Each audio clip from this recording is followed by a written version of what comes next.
Today I'm in Sunnyside, Queens, at the site where the Sunnyside Garden Arena once stood.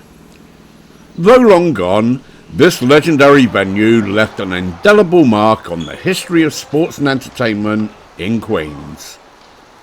Located at 43rd Street and Queens Boulevard, the arena was a hub for boxing, professional wrestling, roller derby, kickboxing, and other sporting and community events, operating from 1945 until its closure in 1977. It was a working-class destination, offering affordable, thrilling entertainment for locals and visitors alike. Sunnyside Garden Arena was originally built in 1926 as a trolley barn before it became a private tennis club. Its transformation into a sports venue after World War II set the stage for decades of athletic achievement and community gatherings. With a seating capacity of about 2,500, it offered an intimate atmosphere that allowed fans to feel close to the action. Many aspiring athletes tested their mettle here, making the arena a proving ground for future stars. It is said that former middleweight champion Emil Griffith got his start at Sunnyside Garden. Though there is no record of him having fought there as a professional, it is quite likely that he fought there as an amateur, as his name comes up often. On the internet there is often a list of boxers who were purported to have fought at the arena, but a quick search of each boxer's record in the boxing database does not show any appearance at Sunnyside Garden as a professional fighter. There are documented professional boxers who grace the arena though. Jose Torres, a future light heavyweight world champion. Torres fought at the Sunnyside Garden multiple times during his ascent through the ranks. Vito Antuofermo, this future middleweight champion, appeared in the arena 10 times before moving on to greater fame. I personally recall his loss of the middleweight title to the British boxer Alan Minter when I was a teenager in England. Chuck Webner, known as the inspiration for the movie Rocky, Webner fought several matches here during the early days of his career. Jerry Cooney, a heavyweight contender in the 1980s, Cooney launched his professional career with a debut fight at Sunnyside Garden.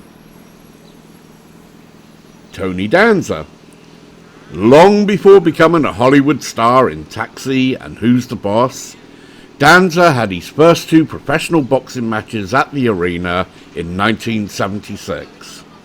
Known for his hard-hitting style, he built a brief but notable boxing career with a record of 9-3. There were also local boxers who garnered large followings at the arena, perhaps none more so than Irish Bobby Cassidy. A fighter from Levittown, he was hugely popular with boxing fans from the neighbouring Irish neighbourhood of Woodside. Cassidy had 25 of his 79 professional fights at Sunnyside Garden. Bobby Cassidy was also on hand when the plaque commemorating Sunnyside Garden Arena was unveiled. And he also made an appearance in the movie Rocky, playing the role of a ringside cop. Sunnyside Garden gave countless young boxers from the New York area a platform to develop their skills and gain recognition, serving as a stepping stone to legendary venues like Madison Square Garden. Sunnyside Garden Arena was also a staple in professional wrestling. From 1963 to 1977, the WWF, now WWE, held frequent events here, featuring some of the era's most iconic wrestlers. Familiar names like Nature Boy Buddy Rogers, Bobo Brazil, Gorilla Monsoon, Chief J Strongbow, and Haystacks Calhoun regularly performed for enthusiastic crowds. A standout moment in wrestling history took place on April the 19th, 1960, when a young Bruno Sammartino wrestled at Sunnyside Garden just 5 months into his professional career. His opponent? The flamboyant Gorgeous George, whose theatrical style and charisma had already made him a legend. The match was a study in contrasts, Sammartino's raw strength versus George's showmanship. It was one of the many encounters that set Sammartino on the path to becoming one of wrestling's greatest champions. Interestingly, Gorgeous George also had a broader cultural impact.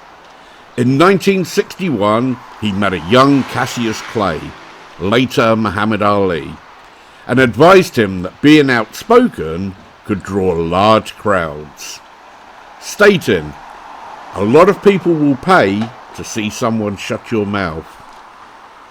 Ali adopted George's brash persona, transforming it into his signature style of trash talking, which captivated audiences and revolutionized boxing promotion. Beyond sports, Sunnyside Garden Arena was a vital part of the community. It hosted political rallies, union meetings, and civic events, becoming a focal point for engagement in Queens. Notably, both John F. Kennedy and Robert Kennedy made campaign stops here, drawing large crowds during their bids for political office. These events underscored the arena's importance as more than just a sports venue. It was a gathering place for people to connect and engage with the issues of the day. By the 1970s, the arena faced stiff competition from larger venues, and declining attendance spelled its demise. Sunnyside Garden Arena closed its doors in 1977, and the building was eventually replaced by a Wendy's fast food restaurant. For many locals, this marked the end of an era. While the arena itself no longer exists, its legacy lives on in the memories of those who attended events there, and in the rich stories of the athletes and entertainers who performed. Sunnyside Garden Arena was more than a place. It was an institution that embodied the spirit of Queens, offering thrills, inspiration, and a sense of community for over 3 decades.